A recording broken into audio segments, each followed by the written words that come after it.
The issue of anti-Semitism in the Labour Party, just making sure my volume is at 100% here. The issue of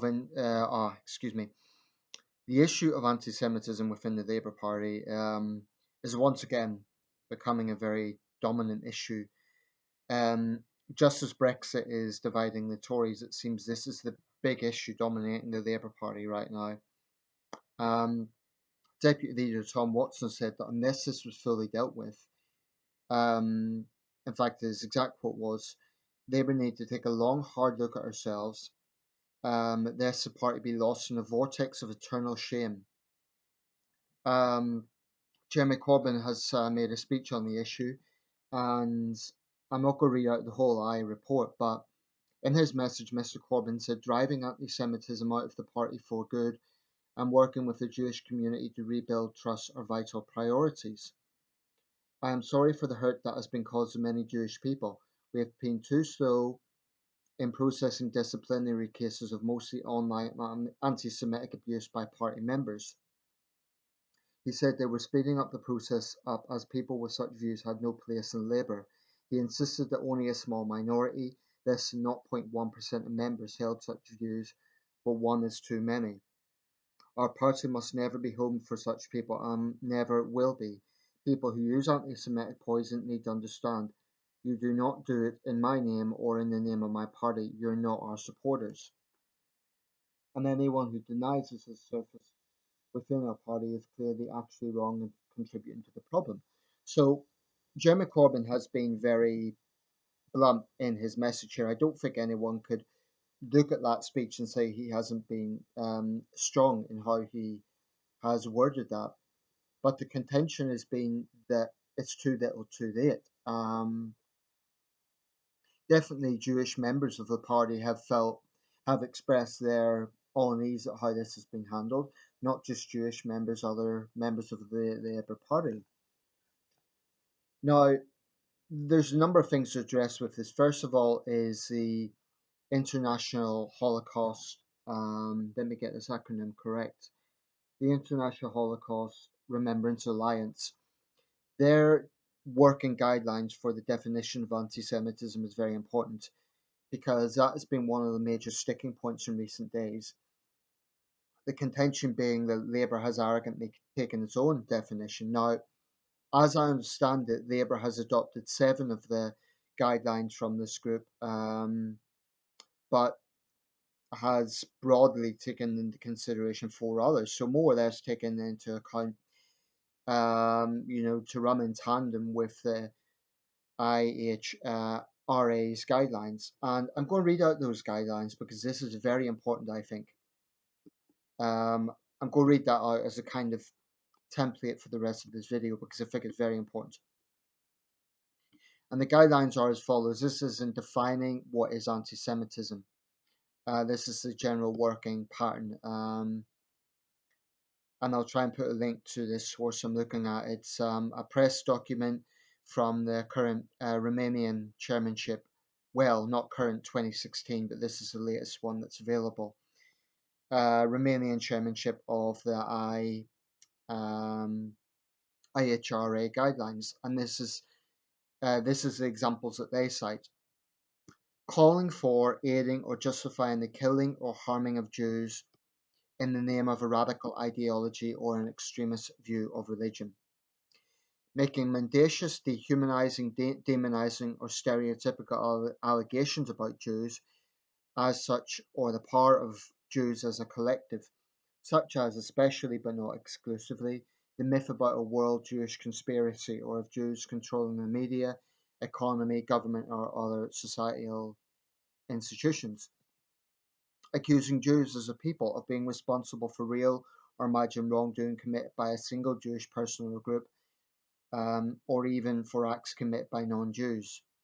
Denying the facts, scope, mechanisms, i.e. gas chambers, or intentionality of the genocide of the Jewish people at the hands of National Socialist Germany and its supporters and accomplices during World War II, i.e. the Holocaust.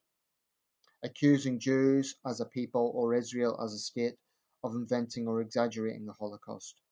accusing Jewish citizens of being more loyal to Israel or to the alleged priorities of Jews worldwide than to the interests of their own nations, denying the Jewish people the right to self-determination, e.g. by claiming that the existence of a state of Israel is a racist endeavour, applying double standards by requiring of it a behaviour not expected or demanded from other democratic of any other democratic nation, using the symbols and images associated with classic anti-Semitism that goes back to medieval Europe, i.e. claims of Jews killing Jesus or blood libel to characterize Israel or Israelis, drawing comparisons of contemporary Israeli policies to that of the Nazis, holding Jews collectively responsible for actions of the State of Israel. Anti-Semitic acts, they go on to explain, are criminal when they are so defined by law, for example, denial of the Holocaust or distribution of anti-Semitic materials in some countries. Criminal acts are anti-Semitic when the targets of attacks, whether they are people or property, such as buildings, schools, places of worship and cemeteries, are selected because they are or are perceived to be Jewish or linked to Jews. For example, if you have a Jewish cemetery that is vandalized, that's clearly targeted because it is specifically a Jewish cemetery.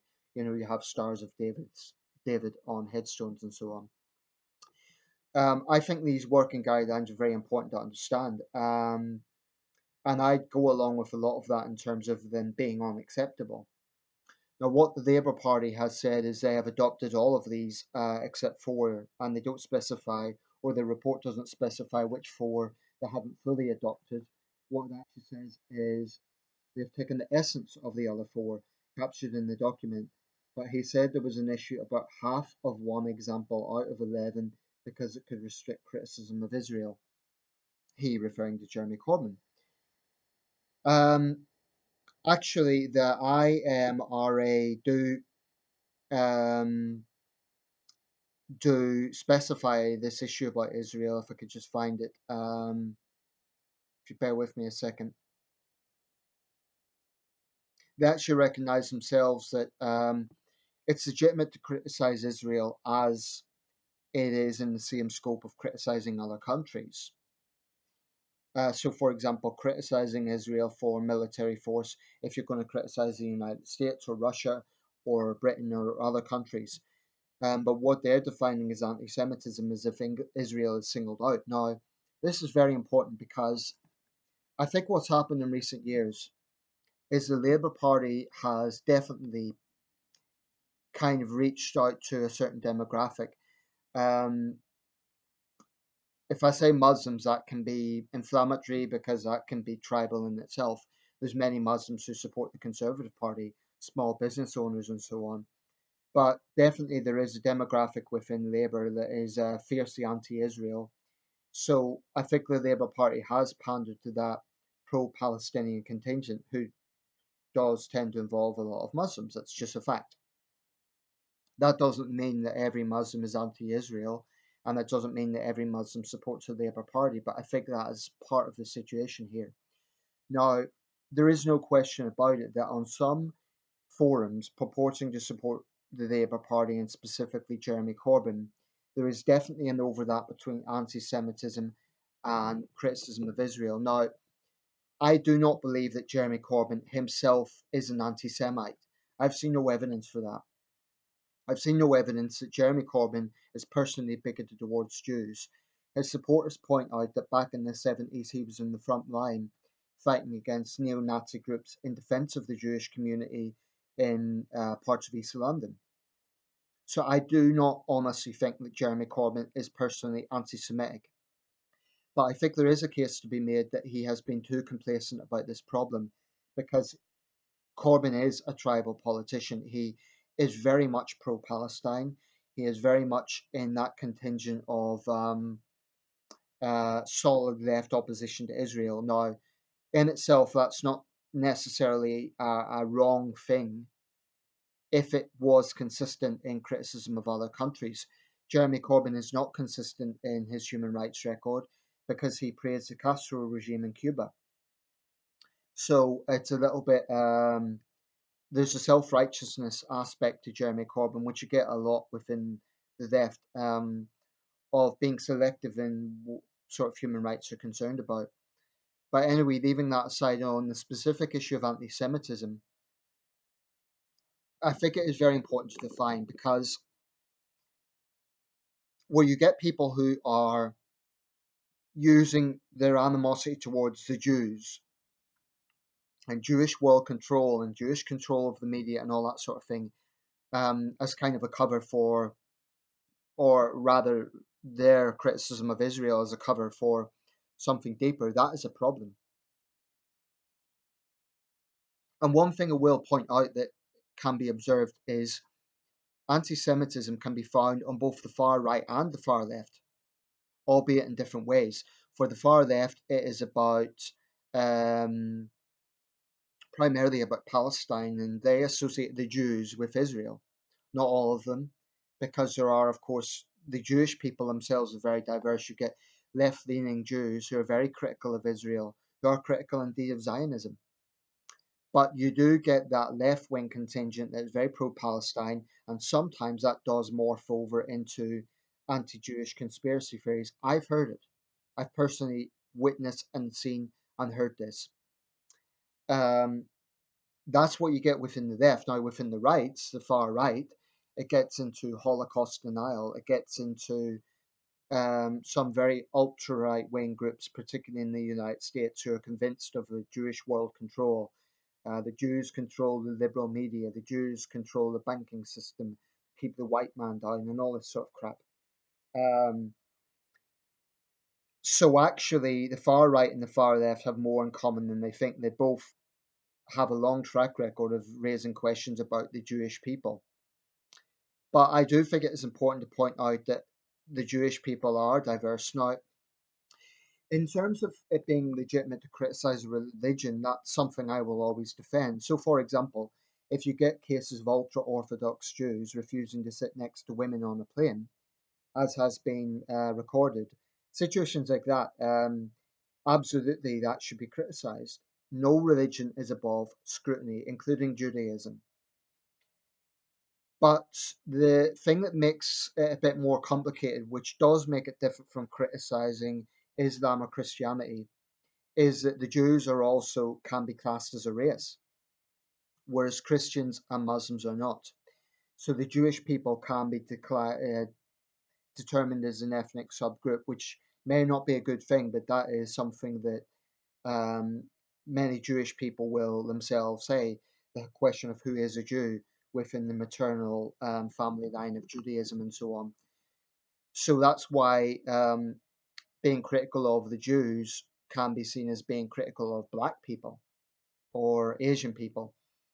And that's why it can be controversial territory. What I don't want to see with all of this is a situation whereby Jewish MPs are above criticism because they happen to be Jewish.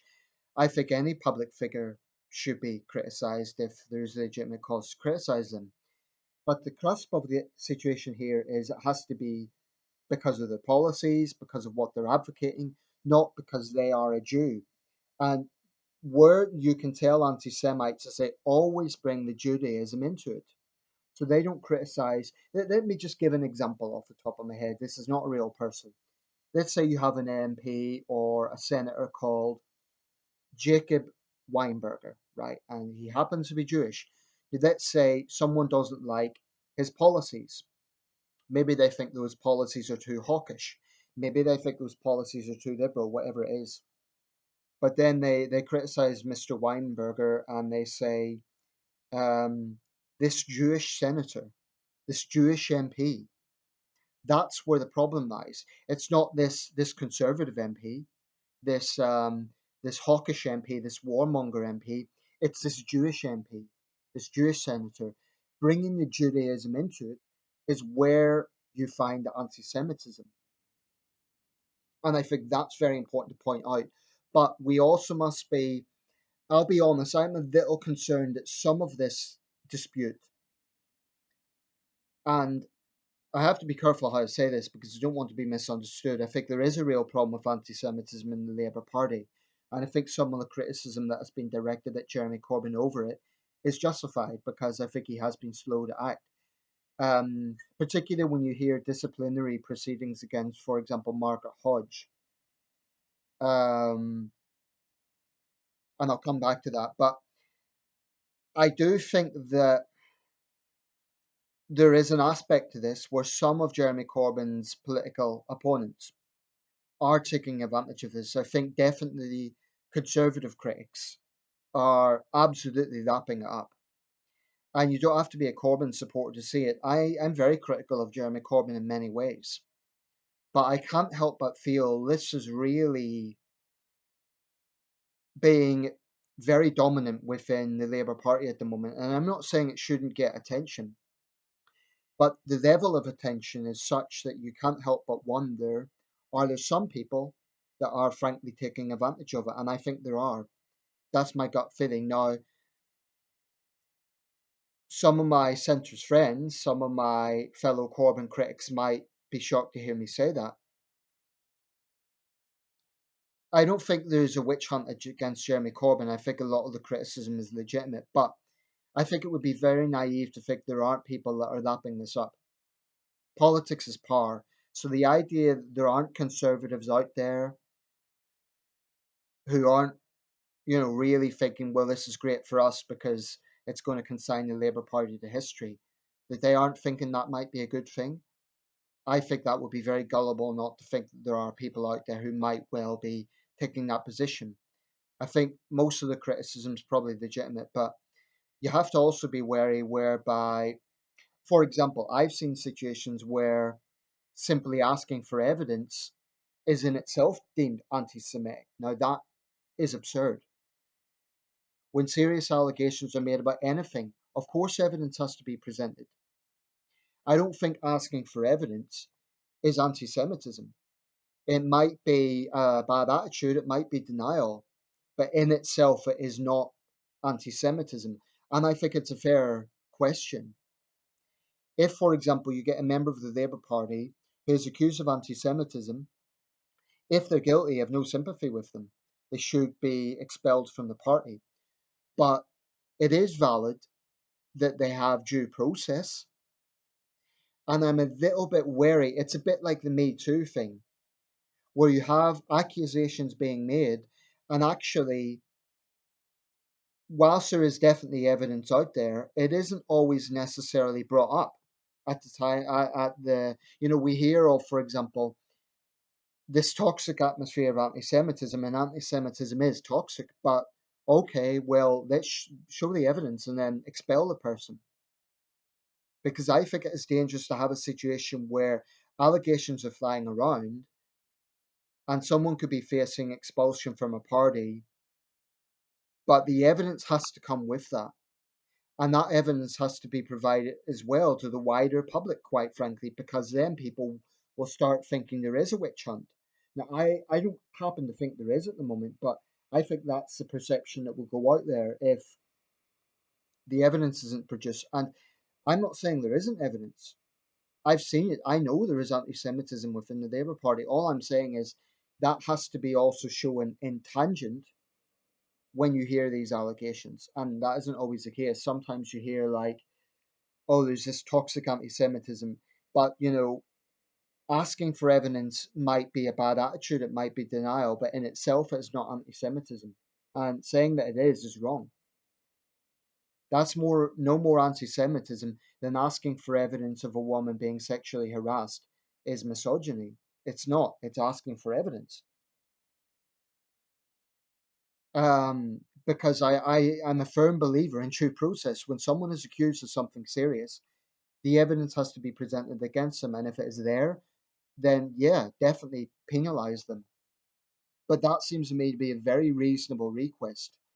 Um, I do suspect there are some right wing forces who are. I'm not talking about conspiracy theories. I'm not talking about a witch hunt. I'm just saying there might be some people who are taking advantage of this. I think it would be naive to think otherwise. I mean, even saying that, I'm running the risk of being charged as an anti Semite. That's what I don't like. I don't like the fact that it's a reactionary response now to anyone who raises any questions whatsoever about this. I think that's wrong. That to me would be as problematic as saying any criticism of Islam is Islamophobia. And I know there's a difference because I mentioned there is a racial component with Judaism, but I do not want to see a situation whereby any time a Jewish public figure has a disagreement with someone, then people say, oh, it's anti-Semitism because they're Jewish. No, sometimes it might just be because they're in an argument with someone. I really hope we don't go down that line. I'm not saying we will. I'm saying it's a possibility. Because anti-Semitism is toxic. It has to be dealt with, but it's also dangerous to have a situation whereby people feel that they're walking on eggshells because they're going to be accused of something. That's not right either. You have to have, in a democracy, you have to have a situation where people can freely debate and discuss issues without delving into bigotry, anti-Semitism, and so on. So these are all things that need to be considered. I'm going to round this up, but I don't know where this is going to lead. There has been rumours that there's going to be an internal coup against Corbyn with John McDonnell taking over. That's going to be very interesting because McDonnell's even more left-wing than Corbyn. McDonnell's been critical of Corbyn's handling of this. I can certainly understand the way Jewish people feel when they see things like the Jews are controlling the media, the Jews are controlling the finance system. But remember, Jewish people are themselves diverse. There are left-wing Jews, there are right-wing Jews, there are liberal Jews, there's Orthodox Jews, etc. Criticizing the state of Israel, criticizing individual Jewish people for something that they have said, not because they are Jewish, but for their position, something they've said, something they've done is legitimate. But using Judaism to criticize someone is not legitimate. And that, I think, is where you have to draw a line. Let me know your thoughts. Thanks for watching.